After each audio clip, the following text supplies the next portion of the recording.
So I was getting ready this weekend, and I was just reflecting back on going to church as a kid. You know, when Easter came around, they'd have all the palm fronds and the eggs afterward, and the eggs in front of it, and the eggs behind it, and all that good stuff. And I was just thinking what Easter really meant to me. And if I was honest, I'd have to say, really not a whole lot.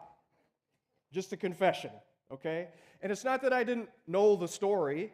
I'd heard about what happened to Jesus a number of times. I mean, it was kind of like going to the grocery store. You know, the music they play, you kind of pretty much sort of know the words, but it just doesn't feel relevant anymore because whatever.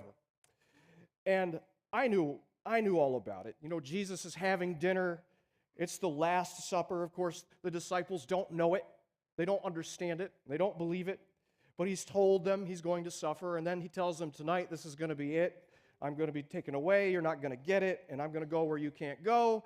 And of course, one of them has betrayed him, and he tells them that night, one of you is going to betray me. And of course, they're in shock. They can't believe it. But later in the dinner, Judas gets up, and he goes out to do what he's agreed to do. He gives away Jesus' location in the middle of the night. And so the temple guards come, and they pick him up. And no muss, no fuss, except for a little bitty skirmish with a sword and an ear. And they take him away, and they have a mock trial, a kangaroo court in the middle of the night to decide his guilt or his innocence. And they decide, after pushing him, he does in fact admit that he is this Son of God and Son of Man. The man who is like God and like man, a man-God. A God-man. And they decide he has to die. He has to die. He's too popular. He's got the crowds behind him. He's only going to gain support. He does miracles everywhere he goes. Who doesn't love a man who does miracles? People are going to start believing the things that he says about himself. And so they take him to Pontius Pilate, the governor, the Roman governor, looking to crucify him. Of course, Pontius Pilate wants nothing to do with this. This just has risk all over it. He doesn't want to kill a man of controversy. When you kill a man of controversy, more controversy happens. People rise up, there are rebellions, there are skirmishes, and then when there's trouble, you get frowned upon, you lose your job, and probably your head. And so he tries to pass the buck. He sends him to Herod, the puppet king of the Jews. And of course, Herod wasn't born yesterday. He doesn't want any part of this. He takes it all in jest, sends him back. Pilate's still stuck. He sends him to be scourged and crucified. Because the religious leaders have they've done an amazing job of leading the people to believe that this man actually is dangerous. As much as you love him, he's a danger. He's going to get us all killed, all wiped off the face of the earth by the Roman Empire. The things that he says are treasonous. If we believe these things, he's going to bring it all down on our heads. So the crowd yells, crucify him, even given the option of freeing Jesus or freeing a murderer, they choose to free the murderer. It's like Jesus said, people are sheep. And they can be led in any direction. And so they march him through town after being scourged. He's a wreck. I mean, just a flesh wreck. Just skin hanging off his bones. You could see his ribs. I mean, he's barely recognizable anymore after those 39 lashes with those cattails. Bone and iron and stuff ripping into his flesh. And they bring him up to the top, the place called the skull. And he's carried the instrument of his death to the top. And that's where they crucify him. That's where he breathes his last. And then on to the tomb. A couple of secret believers decide, they take it upon themselves to ask if they can take the body down, at least give him the honor of a proper burial, not to just be thrown out in a garbage dump somewhere to rot with all the other people that get crucified. And they seal that tomb, and the religious leaders specifically request that they post a guard, 30 men, give or take, armed to the teeth, on watch to make sure that nobody comes and steals that body to claim that he's done something amazing, that he wasn't really killed, that he rose from the dead or something crazy like that. And of course, I think you know the rest. Some of his followers, some ladies, some men, they rush out to that tomb to go and to see if they can finish preparing the body, if they'll even let them. And there's nobody there. No guard. Nobody. The stone has been moved. There's no body. What's happened? See, I knew the story. And I knew that was a story that was important to our tradition. Lots of people know that. This is the story that's important to the tradition. But the problem was it wasn't personal to me. And that can happen to anybody, whether you grew up as a church kid or you grew up as a not church kid, or maybe you haven't even grown up at all. I don't know. Some of you seem pretty young, right? But regardless, every year this little holiday that we have comes around, you have a new choice to make. Is this really personal to me at all? Is this something for me? Is it still personal to me? Maybe it was once, but is it now? That's what we have to look at. And I'm going to tell you, having been in that position and looked through the Gospels again and again and again, trying to decide for myself, the only conclusion I can come up to is that it's only personal. There's no way that this isn't personal. Everything that Jesus did and said, every exchange that he had with people was only ever personal. And I want to look at just a few of those this morning to remind you just how personal this may be. So news comes that Jesus is on his way into town. He's known as a healer now. You heal a few people, a dozen people, 50 people, 100 people, word gets around. This guy can solve your problems. And and in that town there is a man, an opportunist we'll call him. He's become a tax collector. Not just a tax collector, he is the chief of the tax collectors. And he's known in the community to have betrayed his people by collecting the tax quota for the Roman government. Why is that? Because here's how it worked. The Roman government would come and say, here's the quota for your district. You got to raise X 100,000 shillings of silver, whatever it was. And that's on you to collect it. And whatever you have to do to collect it, you do that. And you pay yourself what you think you're worth. Well, funny thing about that arrangement, those tax collectors always seem to be doing so much better than everybody else around. Isn't that funny? Always had the nicest homes. Always had the best food. Isn't it funny? How do they pay themselves so handsomely? You know, how do they do it? It's just up to them. And so the common person had no idea how much money these people actually have to raise. They just tell them, this is what it is this year. Sorry, guys, can't do anything about it. He helped himself way over the top, like so many did. And maybe it wasn't right, but it's legal. Who's going to stop you? And Zacchaeus was his name. He had everything he might want, except for any respect or peace or friends. In fact, the only people you could get to hang out with you as a tax collector were the people that worked for you. There's so little respect to be had for someone like this. These people, these were lonely people. These people went home to their nice places and their nice food and their servants, and they were alone because of the choice they'd made. And yet Jesus rolls in and spots this man up in a tree trying to get a better view because he's just full of curiosity. What could this man be? What could he be like? What might he say? Would he even look in my direction? And the first words out of Jesus' mouth are, Zacchaeus, come down immediately. I must stay at your house today.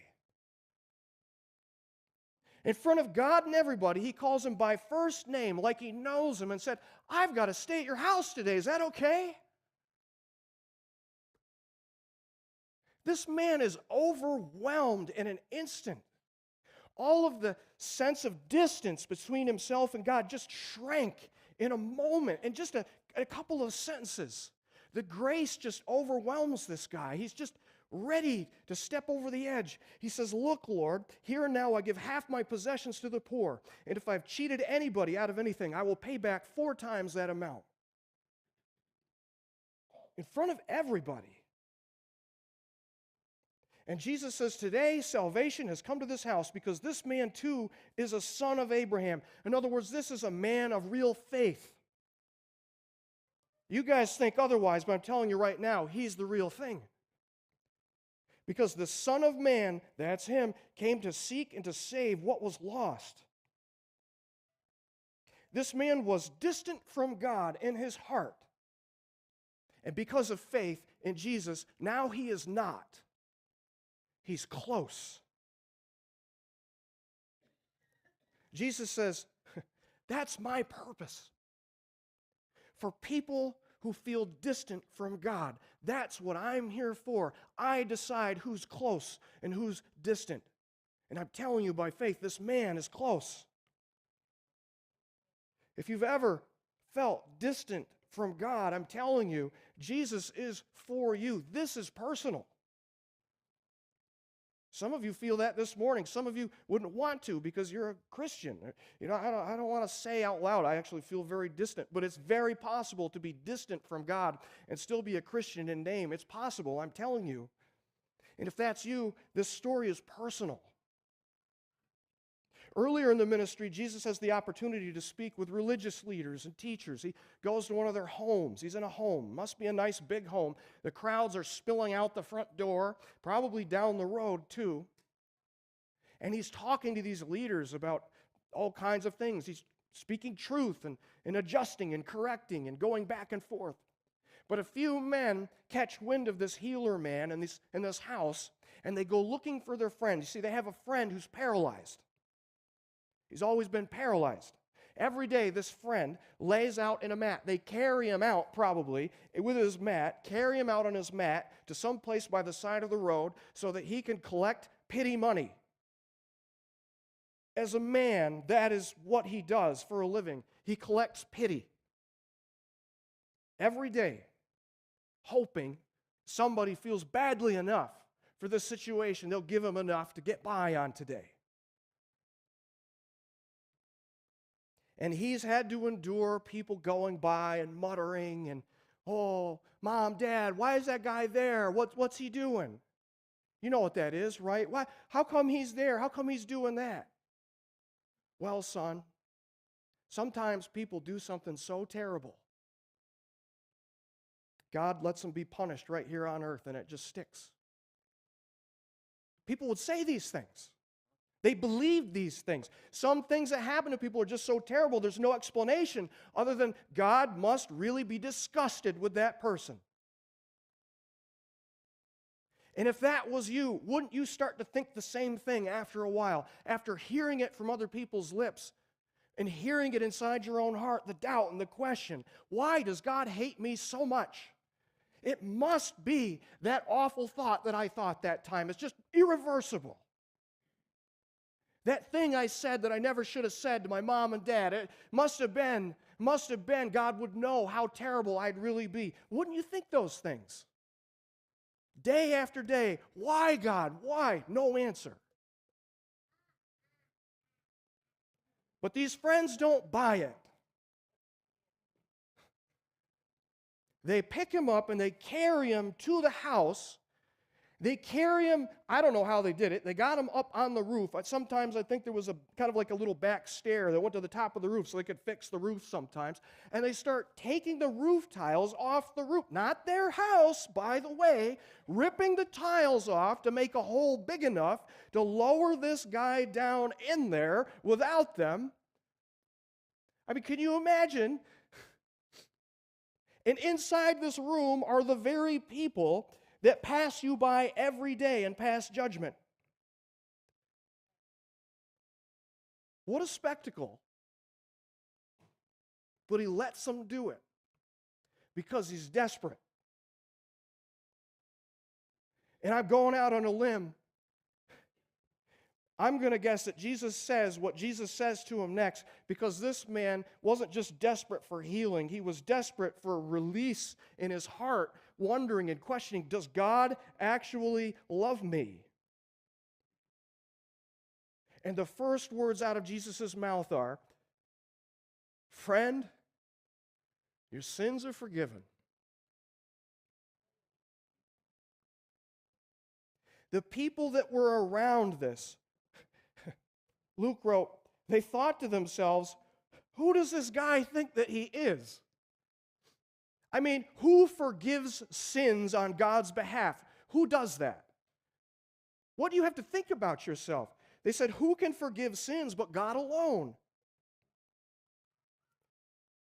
And what Jesus does next is spectacular. He says, that you may know that the Son of Man has authority on earth to forgive sins, I tell you, get up and take your mat and go home.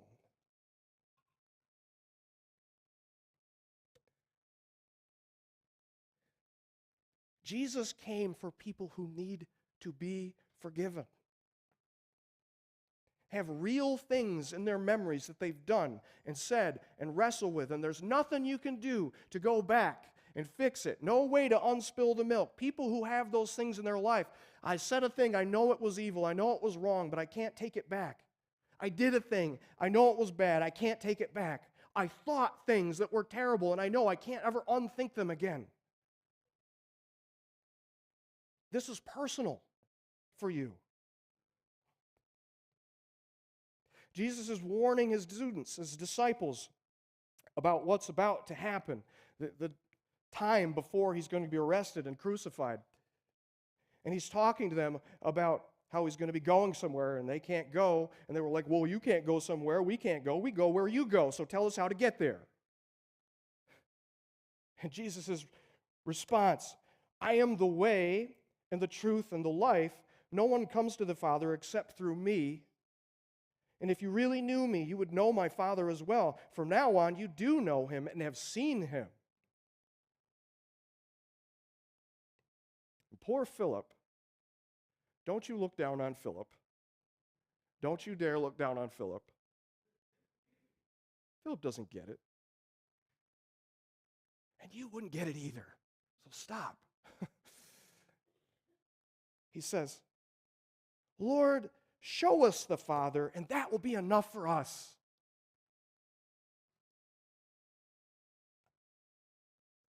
If you just let us see God, that would be amazing. That would be enough. I'd never need anything more ever again if I could just see God with my own eyes. I'm telling you, I'd have all the faith for anything I needed to do ever again. And he says, don't you know me, Philip? Even after I've been among you such a long time, if you've seen me, you've seen the Father.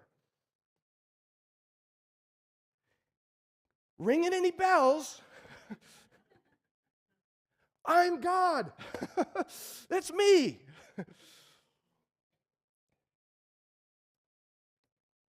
Jesus came for people like you and me who just desperately want to see God.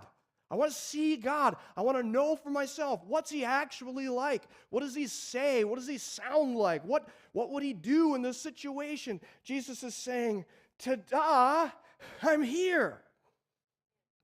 If that's you, I'm telling you, this is personal. God, if he just show himself, that would make it so easy. Jesus is saying, I did, Philip.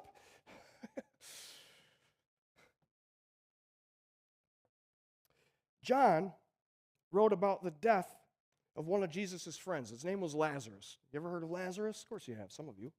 You have to have, right? Lazarus. If you're not Christians, you've heard of Lazarus. Jesus was close with this small family. He'd had a real exchange with a couple of sisters. Lazarus was the brother. And they were close, and they supported Jesus' ministry and supported the disciples. They did what they could. And Lazarus falls ill. and he's been ill for days. He's been ill long enough for the family to send messengers out to tell Jesus, Lazarus is sick, you better come. But Jesus waits 2 whole days to make a move. And he tells his followers, it's better this way. For you, it's better that I do this.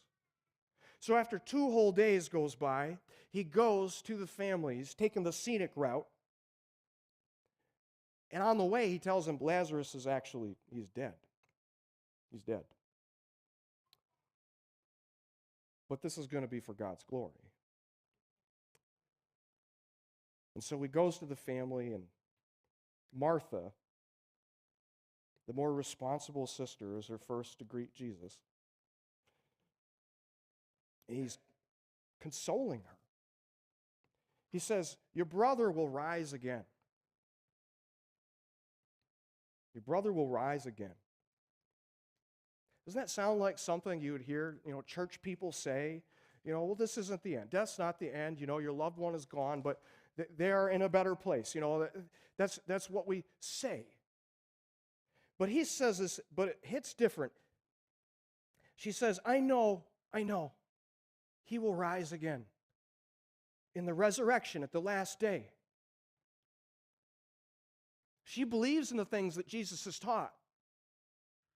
There's going to be a last day. And death isn't just the end of everybody. There's more. And Jesus is going to raise those up that have believed and take them to go with him where he is. And she says the right thing. But I don't know if she quite believes it in the moment.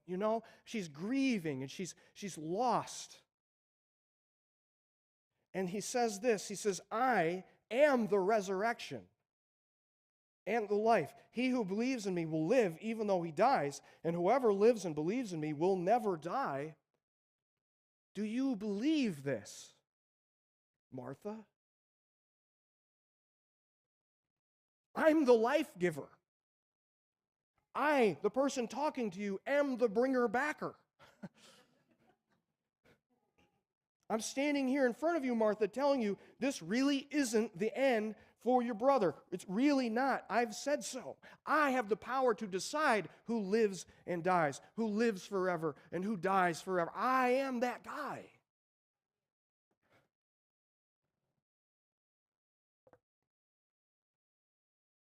Lazarus has been dead for 4 whole days. He is good and dead. Hot. He's in a tomb. No air movement. Okay? And Jesus says, let's go get him out. Open that thing up. They're like, Jesus, no. No. Open that thing up. 3 words. Lazarus, come out.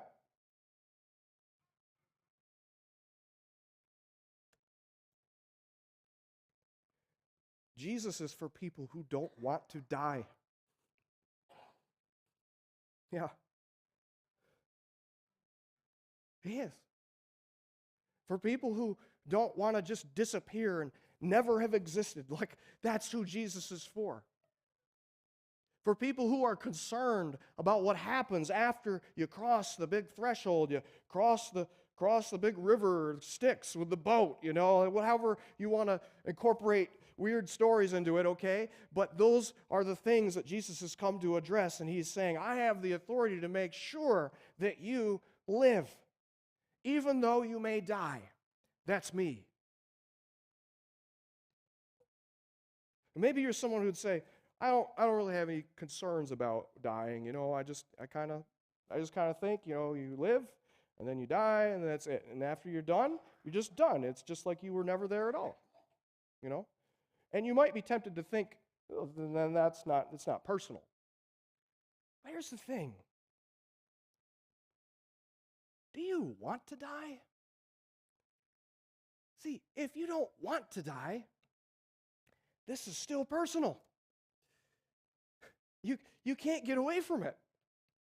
Because here's a man claiming he has the power to defeat the thing that you have to face and you don't want to do.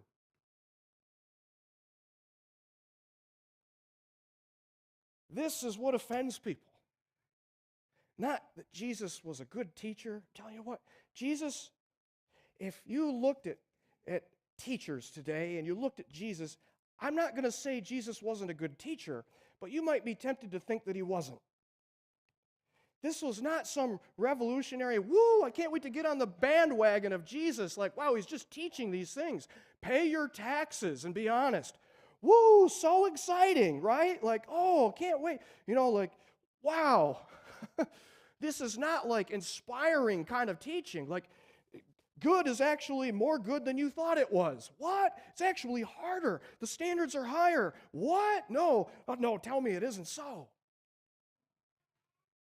But it was the claims that Jesus made for himself.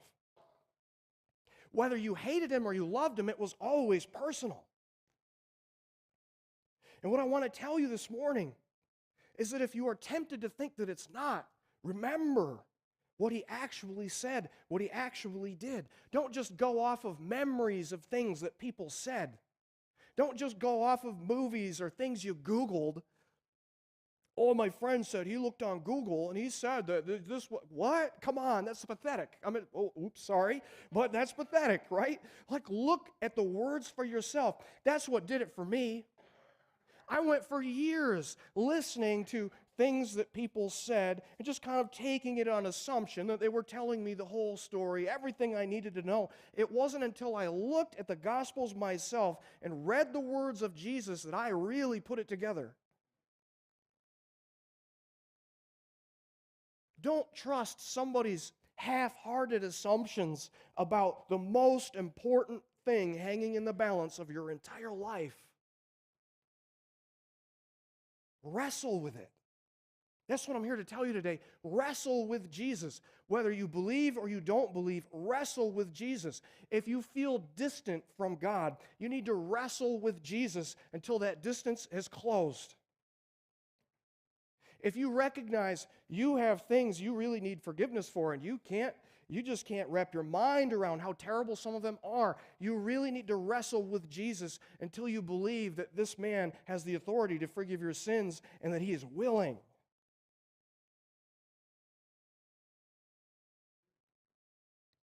If you wrestle wondering, what is God really like? What would he say to me?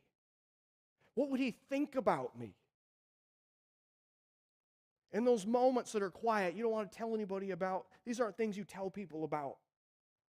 Those moments you question. You need to wrestle with Jesus. And you don't just wrestle once. You wrestle again and again and again. Life changes, things happen, things shock and surprise us. We have to go back and be willing to wrestle. We have to commit to wrestling with Jesus as often as it takes, because everything about Jesus' ministry is personal to you and me. If you are questioning or wrestling about something for the first time, this is what I recommend. Go to one of the Gospels. Maybe John.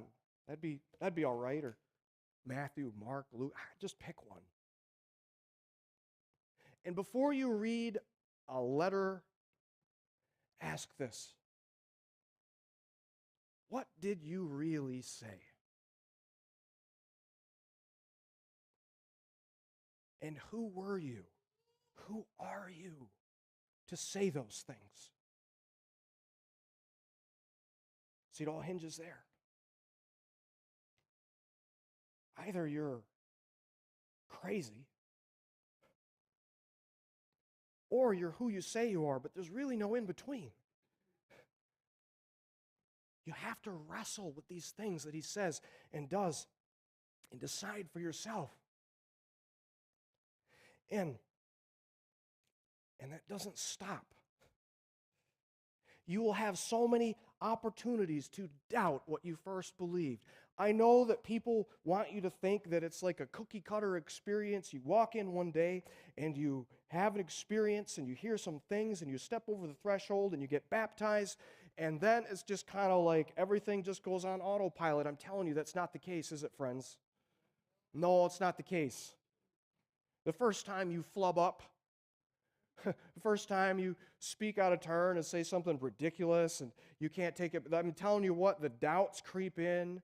When things start to go wrong, when your life starts to look like Job and things are wrong in every direction, and why am I being punished? I'm telling you, all the doubt creeps in and you'll have to wrestle again. But you'll get better and you'll get stronger and you recover quicker. That's the truth. But if you are wrestling today, I just want you to know Jesus came for people who need to wrestle. Jesus came for people who need to close the distance, people who need forgiveness, people who need to see something they haven't seen before, people who just need something to hang on to in the future, like, man, maybe this isn't all there is. That's the life that he is talking about.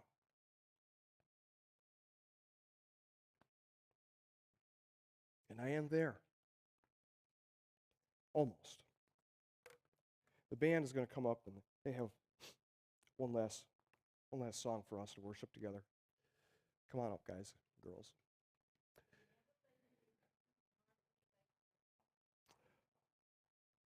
If you are in this room today and you are wrestling, you sense distance, you sense you need to be forgiven, you sense a desire just to get a little bit more faith than you have, I want you to do two things. I want you to come up for prayer today after I'm done here, after we dismiss. The team will be up here on the sides. And I want you to come and I want you to tell somebody on that team that you are wrestling. You are wrestling. You need Jesus to be personal. You're not sure if he is. You think he is, but you don't know what to do next. I'm telling you, you need to come see these guys because they're going to pray in faith for God's answer for you. But I'm also going to tell you this. Next week, I'm going to have the baptism tank back up there in the corner. And if you are one of those people who's on the threshold, like Zacchaeus, like the guy on the mat, like Philip, like Martha and Lazarus' family, I want you to come back to that this week. I want you to hold on to these stories. I want you to ask yourself, what did you really mean by that, Jesus? And were you really who you say you are? Could you say those things?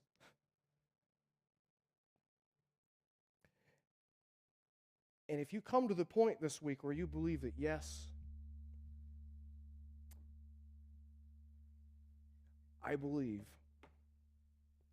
I'm ready to step over, I want you to present yourself here next week, next Sunday morning, with a towel and some flip-flops. Dry clothes would be nice. Pair of swim trunks, even better. I just want you to show up, and I want you to be prepared to do two things. I want you to be prepared to say your name in a microphone. This is who I am. I'm Bob. And I want you to be prepared to say one line about why now is the time. I believe in Jesus, and I believe it's time for me to make that public. This is why. I'm going to make a stand. I want to belong with this guy. I've recognized who he is. I've humbled myself, and I've asked to be one of his. This is your opportunity next week. So think about that all week long. All week long. Cook on it.